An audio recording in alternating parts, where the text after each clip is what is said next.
Bonjour, bonjour, comment vous allez? Je m'appelle Julienne Thiebou. Je vous souhaite un excellent début de mois d'avril. Et surtout les musulmans, je vous souhaite bon carême aussi. Parce que c'est bientôt. J'espère que ce sera d'ici dimanche là. Ok, aujourd'hui j'ai une histoire à vous raconter. L'histoire de Rosa. Rosa, elle a perdu sa maman à l'âge de 13 ans. 13 ans. En ce moment, elle était avec sa grande sœur.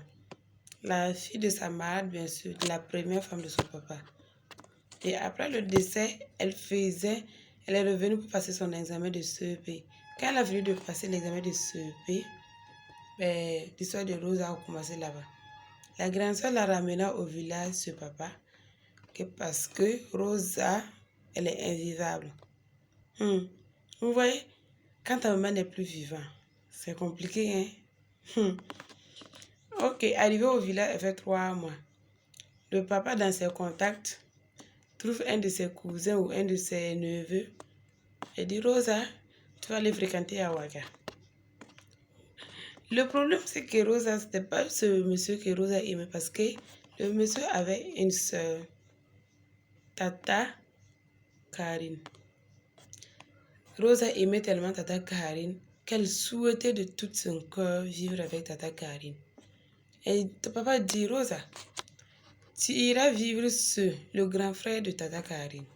Elle était toute enthousiaste comme ça.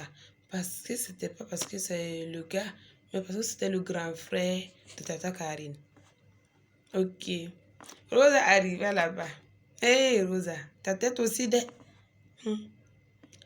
La rentrée commença. On regarda Rosa et on dit rien. Octobre passa. Novembre arriva. Rosa qui allait d'aller à l'école poussait pousse-pousse avec de l'eau pour vendre dans les quartiers. Bref, cela n'est pas si grave. Les grands frères de Tata Karine dit, je veux ramener Rosa au village parce que Rosa, elle est invivable. Ok. Mais Tata Karine, c'est une femme vraiment magnifique, une femme gentille, une femme très très intelligente et très sage aussi. Surtout la sagesse, elle en a. Vous voyez, Tata Karine dit non, on ne peut pas la ramener au village comme ça. Qu'est-ce qu'on dira? Hein? Qu'est-ce qu'elle dira à son papa? Et si c'était notre enfant? Qu'est-ce qu'on allait faire? Si c'est comme ça, fais-la venir chez moi. Je vais essayer aussi de voir comment je vais faire. Ah, enfin, le rêve de Rosa se réalisa parce qu'elle allait enfin vivre avec Tata Karine. Elle arriva sur Tata Karine. Mais c'était déjà en novembre, elle ne pouvait plus repartir à l'école. Elle arrivait sur Tata Karine dès le 27 novembre. Vous voyez, le 27 novembre 2007. Ok. Après ça, 2007 passa. 2008 arriva. Elle est toujours là. Elle se lève, elle fait le ménage, elle se lave, elle fait tout. Ok. Elle aide ceux qui en ont besoin d'aide, bien sûr. Au fur et à mesure, une fois, Tata Karine dit, ah, j'ai un ami qui a besoin d'une fille qui va l'aider pendant quelques mois. Veux-tu aller? Elle est partie sur cet oncle. Vous voyez, cet oncle, c'était quelqu'un qui était riche. Il avait l'argent. Paix à son nom parce qu'il est décédé en 2010. Ce gars était vraiment gentil. Rosa vivait comme une princesse sur lui. Mais Rosa, son rêve, c'était d'aller à l'école. Pouvoir porter tenue. Tu vois, quand tu es pauvre, il faut aller à l'école publique. Et à l'école publique, il n'y a pas de tenue là-bas. Et moi, et plutôt Rosa, son rêve, c'était aller au collège, pouvoir porter la tenue. Peu importe c'était laquelle. Kaki ou peu, c'est le rêve de Rosa. Et à chaque fois, elle avait un cahier qu'elle écrivait là-bas. Elle écrivait son histoire dans ce cahier. Et une fois l'oncle est tombé sur ça, elle dit, Julie, tu écris vraiment bien. Si tu continues à l'école en tout cas, tu pourrais un jour écrire un roman. Rosa était bien sûr contente. La rentrée approcha. 2008, la rentrée de 2008 à 2009 approcha. Et Rosa regardait comment les enfants allaient prendre leur fourniture pour pouvoir débuter. Et l'oncle dit, Rosa, t'inquiète pas. J'ai donné l'argent de ta scolarité et les fournitures à ta tante. Elle va gérer ça pour toi. Voilà. Voilà la rentrée s'approcha. Rosa revient sur Tata Karine. Tata Karine va l'inscrire en cours du soir. Vous voyez, cours du soir. C'est ce que tu as déjà fait une année même, une année blanche. Elle pas faire cours du soir. Cours du soir, 6e, 5e. Ah, Rosa abandonna. Encore Rosa. Toi aussi, Rosa abandonnait l'école. Elle est là, à la maison. Et c'est en 2 décembre 2009, Tata Karine dit, ben, quand tu es à la maison, tu fais rien. C'est pas mieux, tu vas venir m'aider dans mon lieu de travail. Elle réfléchissait d'abord.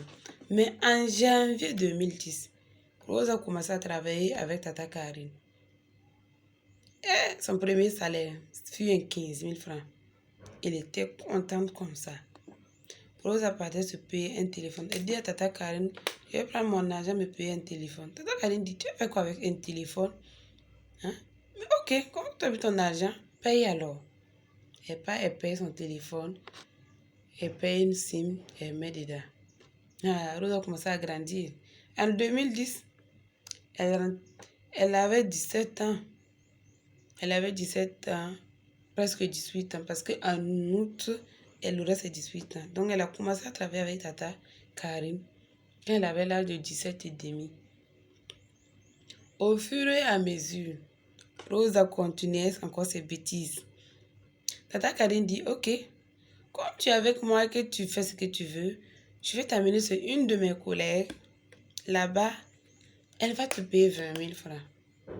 Mais là-bas, quand Rosa arriva, boum, la dame aimait Rosa, aimait comment la façon dont Rosa travaillait. Parce que Rosa vraiment prenait soin de la maison, elle nettoyait tout. Vous voyez, non? Et je vous assure, Rosa dit, elle n'a jamais touché même un 20 000 une seule fois là-bas. La femme a commencé à la payer 25 000 en allant. Tu vois, c'était le jackpot total. Au fur et à mesure, Rosa a fait de 2011, 2012 à 2013. Une fois, encore Tata Karine avait eu besoin de quelqu'un là-bas, à son lieu de travail. Ah, on dit, tu ne peux pas laisser ta fille travailler pour quelqu'un d'autre alors que toi tu souffres pour avoir quelqu'un à ton lieu de service. Elle dit, ok, ma fille, j'ai besoin de toi encore là-bas. Elle dit, elle est obligée d'abandonner la tante là, sa copine là. C'était vraiment une femme très gentille. En tout cas, elle était prête même à me payer une moto. Et ensuite, j'ai dû revenir sur ma tata. Mais bien sûr que c'était ma tata préférée, ma tata adorée. La tata adorée, bien sûr, de Kai. Bref, je suis en train de me mélanger, désolée. C'était la tata préférée de Rosa. Elle est revenue encore. Elle est revenue.